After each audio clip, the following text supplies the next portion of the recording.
নমস্কার বন্ধুরা, আমার ইচ্ছেগুলোতে স্বাগত জানাই।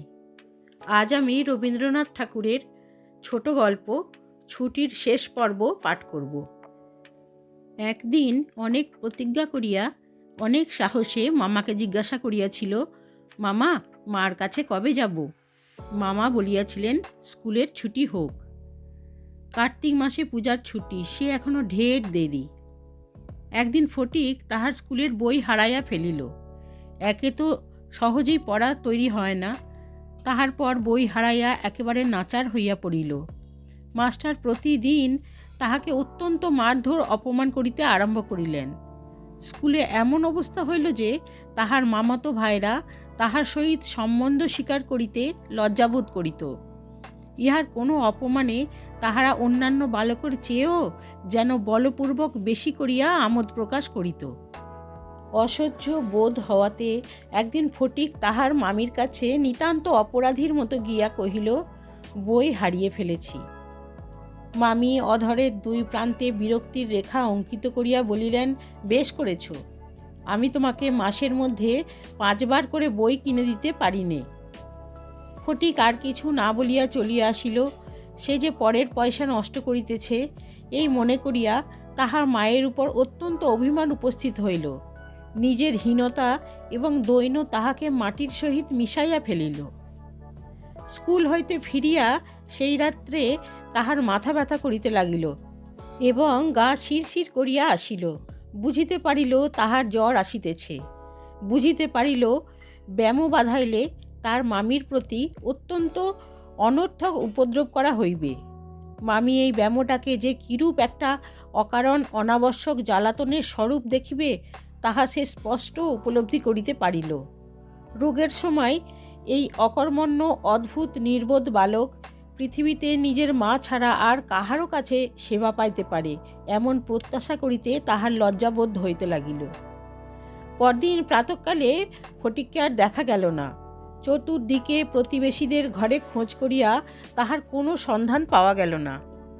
সেদিন আবার রাত্রি হইতে মুষলধারে শ্রাবণের বৃষ্টি পড়িতেছে, সুতরাং তাহার খোঁজ করিতে লোকজনকে অনর্থক অনেক ভিজিত হইল। অবশেষে কোথাও না পাইয়া বিশ্বম্বরবাবু পুলিশে খবর দিলেন। সমস্ত দিনের পর সন্ধ্যার সময় একটা গাড়ি আসিয়া বিশ্বম্বরবাবুর বাড়ির সম্মুখে দাঁড়াইল। তখনও ঝুপঝুপ করিয়া অবিশ্রাম বৃষ্টি পড়িতেছে। রাস্তায় 1 হাঁটু জল দাঁড়াইয়া গিয়াছে। 2 জন পুলিশের লোক গাড়ি হইতে ফটিককে ধরাধরি করিয়া নামাইয়া বিশ্বম্বরবাবুর নিকট উপস্থিত করিল। আর আপাদ মস্তক ভিজা, সর্বাঙ্গে কাদা, মুখ চক্ষু লোহিত বর্ণ। ফটিক থরথর করিয়া কাঁপিতেছে। বিশ্বম্বরবাবু প্রায় কোলে করিয়া তাহাকে অন্তঃপুরে লইয়া গেলেন। মামি তাহাকে দেখিয়াই বলিয়া উঠিলেন, কেন বাপু, পরের ছেলেকে নিয়ে কেন এ কর্মভোগ? দাও, ওকে বাড়ি পাঠিয়ে দাও। বাস্তবিক সমস্ত দিন দুশ্চিন্তায় তাহার ভালোরূপ আহারাদি হয় নাই এবং নিজের ছেলেদের সহিত না হোক অনেক খিটমিটি করিয়াছেন। ফটিক কাঁদিয়া উঠিয়া কহিল, আমি মার কাছে যাচ্ছিলুম, আমাকে ফিরিয়ে এনেছে। বালকের জ্বর অত্যন্ত বাড়িয়া উঠিল। সমস্ত রাত্রি প্রলাপ বকিতে লাগিল। বিশ্বম্বরবাবু চিকিৎসক লইয়া আসিলেন।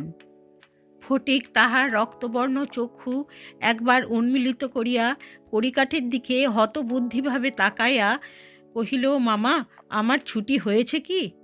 বিশ্বম্বরবাবু রুমালে চোখ মুচিয়া সস্নেহে ফটিকের শীর্ণ তপ্ত হাতখানি হাতের উপর তুলিয়া লইয়া তাহার কাছে আসিয়া বসিলেন। ফটিক আবার বিড়বিড় করিয়া বকিতে লাগিল। বলিল, মা, আমাকে মারিস নে মা, সত্যি বলছি, আমি কোনো দোষ করিনি। পরদিন দিনের বেলা কিছুক্ষণের জন্য সচেতন হইয়া ফটিক কাহার প্রত্যাশায় ফ্যাল ফ্যাল করিয়া ঘরের চারিদিকে চাহিল। নিরাশ হইয়া আবার নীরবে দেয়ালের দিকে মুখ করিয়া পাশ ফিরিয়া শুইল। বিশ্বম্বরবাবু তাহার মনের ভাব বুঝিয়া তাহার কানের কাছে মুখ নত করিয়া মৃদুস্বরে কহিলেন, ফটিক, তোর মাকে আনতে পাঠিয়েছি। তাহার পরদিনও কাটিয়া গেল। ডাক্তার চিন্তিত বিমর্ষ মুখে জানাইলেন, অবস্থা বড়ই খারাপ। বিশ্বম্বরবাবু সীমিত প্রদীপে রোগশয্যায় বসিয়া প্রতি মুহূর্তেই ফটিকের মাতার জন্য প্রতীক্ষা করিতে লাগিলেন। ফটিক খালাসিদের মতো সুর করিয়া বলিতে লাগিল, এক বাও মেলে না, দো বাও মেলে না।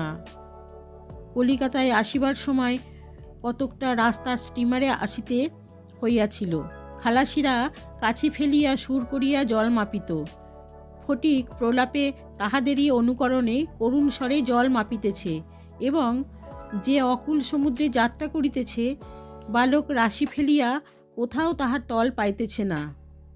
এমন সময়ে ফটিকের মাতা ঝড়ের মতো ঘরে প্রবেশ করিয়াই উচ্চ কলরবে শোক করিতে লাগিলেন।